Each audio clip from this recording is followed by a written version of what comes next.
اور گو نیک وعدہ سب سے ہے، لیکن اجر عظیم کے لحاظ سے خدا نے جہاد کرنے والوں کو بیٹھ رہنے والوں پر کہیں فضیلت بخشی ہے، یعنی خدا کی طرف سے درجات میں اور بخشش میں اور رحمت میں، اور خدا بڑا بخشنے والا اور مہربان ہے۔ جو لوگ اپنی جانوں پر ظلم کرتے ہیں، جب فرشتے ان کی جان قبض کرنے لگتے ہیں تو ان سے پوچھتے ہیں کہ تم کس حال میں تھے؟ وہ کہتے ہیں کہ ہم ملک میں عاجز و ناتوان تھے۔ فرشتے کہتے ہیں کیا خدا کا ملک فراخ نہیں تھا کہ تم اس میں ہجرت کر جاتے؟ ایسے لوگوں کا ٹھکانہ دوزخ ہے اور وہ بری جگہ ہے۔ ہاں، جو مرد اور عورتیں اور بچے بے بس ہیں کہ نہ تو کوئی چارہ کر سکتے ہیں اور نہ رستہ جانتے ہیں، قریب ہے کہ خدا ایسوں کو معاف کر دے، اور خدا معاف کرنے والا اور بخشنے والا ہے۔ اور جو شخص خدا کی راہ میں گھر بار چھوڑ جائے وہ زمین میں بہت سی جگہ اور کشائش پائے گا، اور جو شخص خدا اور اس کے رسول کی طرف ہجرت کر کے گھر سے نکل جائے پھر اس کو موت آ پکڑے تو اس کا ثواب خدا کے ذمے ہو چکا، اور خدا بخشنے والا مہربان ہے۔ اور جب تم سفر کو جاؤ تو تم پر کچھ گناہ نہیں کہ نماز کو کم کر کے پڑھو، بشرطے کہ تم کو خوف ہو کہ کافر لوگ تم کو ایذا دیں گے، بے شک کافر تمہارے کھلے دشمن ہیں۔ اور اے پیغمبر، جب تم ان مجاہدین کے لشکر میں ہو اور ان کو نماز پڑھانے لگو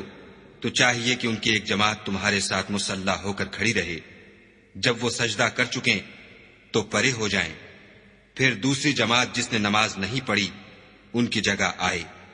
اور ہوشیار اور مسلح ہو کر تمہارے ساتھ نماز ادا کرے۔ کافر اس گھات میں ہیں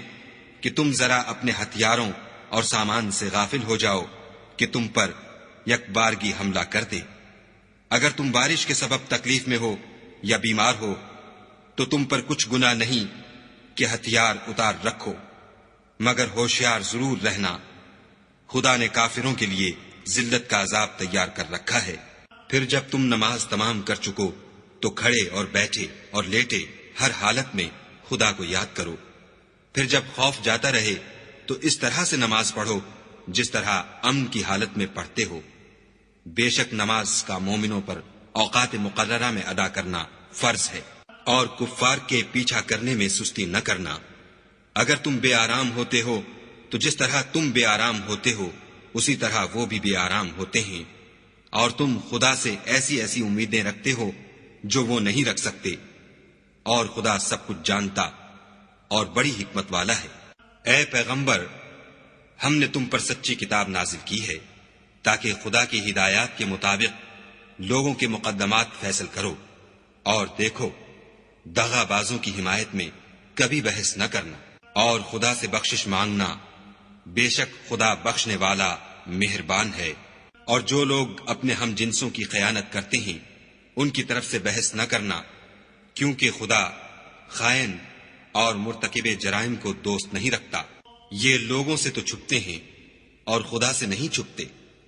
حالانکہ جب وہ راتوں کو ایسی باتوں کے مشورے کیا کرتے ہیں جن کو وہ پسند نہیں کرتا تو ان کے ساتھ ہوا کرتا ہے، اور خدا ان کے تمام کاموں پر احاطہ کیے ہوئے ہے۔ بھلا تم لوگ دنیا کی زندگی میں تو ان کی طرف سے بحث کر لیتے ہو، قیامت کو ان کی طرف سے خدا کے ساتھ کون جھگڑے گا اور کون ان کا وکیل بنے گا؟ اور جو شخص کوئی برا کام کر بیٹھے یا اپنے حق میں ظلم کر لے پھر خدا سے بخشش مانگے تو خدا کو بخشنے والا اور مہربان پائے گا، اور جو کوئی گناہ کرتا ہے تو اس کا وبال اسی پر ہے، اور خدا جاننے والا اور حکمت والا ہے۔ اور جو شخص کوئی قصور یا گناہ تو خود کرے لیکن اس سے کسی بے گناہ کو متہم کر دے تو اس نے بہتان اور صریح گناہ کا بوجھ اپنے سر پر رکھا۔ اور اگر تم پر خدا کا فضل اور مہربانی نہ ہوتی تو ان میں سے ایک جماعت تم کو بہکانے کا قصد کر ہی چکی تھی، اور یہ اپنے سوا کسی کو بہکا نہیں سکتے اور نہ تمہارا کچھ بگاڑ سکتے ہیں۔ اور خدا نے تم پر کتاب اور دانائی نازل فرمائی ہے اور تمہیں وہ باتیں سکھائی ہیں جو تم جانتے نہیں تھے، اور تم پر خدا کا بڑا فضل ہے۔ ان لوگوں کی بہت سی مشورتیں اچھی نہیں، ہاں اس شخص کی مشورت اچھی ہو سکتی ہے جو خیرات یا نیک بات یا لوگوں میں صلح کرنے کو کہے، اور جو ایسے کام خدا کی خوشنودی حاصل کرنے کے لیے کرے گا تو ہم اس کو بڑا ثواب دیں گے۔ اور جو شخص سیدھا رستہ معلوم ہونے کے بعد پیغمبر کی مخالفت کرے اور مومنوں کے رستے کے سوا اور رستے پر چلے تو جدھر وہ چلتا ہے ہم اسے ادھر ہی چلنے دیں گے، اور قیامت کے دن جہنم میں داخل کریں گے، اور وہ بری جگہ ہے۔ خدا اس گناہ کو نہیں بخشے گا کہ کسی کو اس کا شریک بنایا جائے، اور اس کے سوا اور گناہ جس کو چاہے گا بخش دے گا، اور جس نے خدا کے ساتھ شریک بنایا وہ رستے سے دور جا پڑا۔ یہ جو خدا کے سوا جو پرستش کرتے ہیں تو عورتوں ہی کی، اور پکارتے ہیں تو شیطان سرکش ہی کو، جس پر خدا نے لعنت کی ہے، جو خدا سے کہنے لگا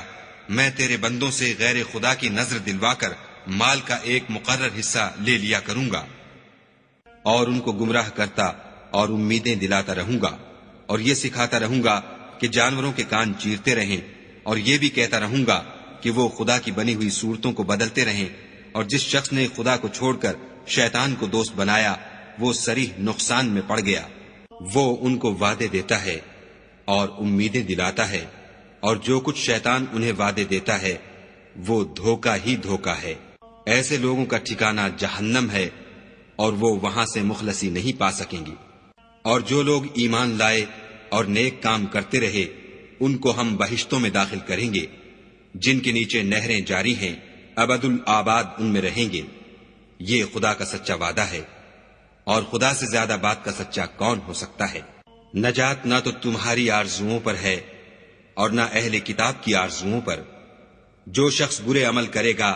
اسے اسی طرح کا بدلہ دیا جائے گا،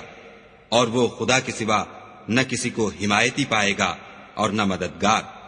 اور جو نیک کام کرے گا مرد ہو یا عورت اور وہ صاحب ایمان بھی ہوگا تو ایسے لوگ بہشت میں داخل ہوں گے، اور ان کی تل برابر بھی حق تلفی نہ کی جائے گی۔ اور اس شخص سے کس کا دین اچھا ہو سکتا ہے جس نے حکم خدا کو قبول کیا اور وہ نیکوکار بھی ہے، اور ابراہیم کے دین کا پیرو ہے جو یکسو مسلمان تھے، اور خدا نے ابراہیم کو اپنا دوست بنایا تھا۔ اور آسمان اور زمین میں جو کچھ ہے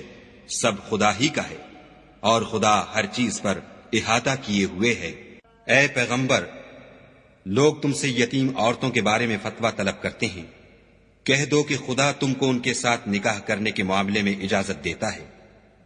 اور جو حکم اس کتاب میں پہلے دیا گیا ہے وہ ان یتیم عورتوں کے بارے میں ہے جن کو تم ان کا حق تو دیتے نہیں اور خواہش رکھتے ہو کہ ان کے ساتھ نکاح کر لو، اور نیز بیچارے بے کس بچوں کے بارے میں، اور یہ بھی حکم دیتا ہے کہ یتیموں کے بارے میں انصاف پر قائم رہو، اور جو بھلائی تم کرو گے خدا اس کو جانتا ہے۔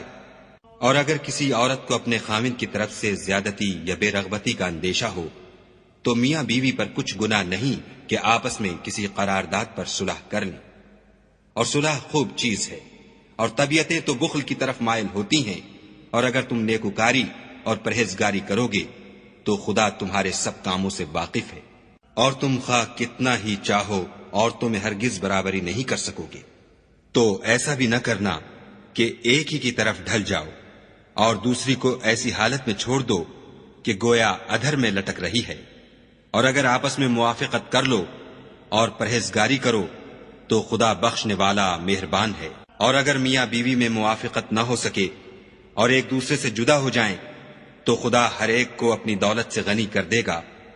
اور خدا بڑی کشائش والا اور حکمت والا ہے۔ اور جو کچھ آسمانوں میں اور جو کچھ زمین میں ہے سب خدا ہی کا ہے، اور جن لوگوں کو تم سے پہلے کتاب دی گئی تھی ان کو بھی، اور اے محمد صلی اللہ علیہ وآلہ وسلم تم کو بھی ہم نے حکم تاکیدی کیا ہے کہ خدا سے ڈرتے رہو، اور اگر کفر کرو گے تو سمجھ رکھو کہ جو کچھ آسمانوں میں اور جو کچھ زمین میں ہے سب خدا ہی کا ہے، اور خدا بے پرواہ اور سزاوار حمد و ثنا ہے۔ اور پھر سن رکھو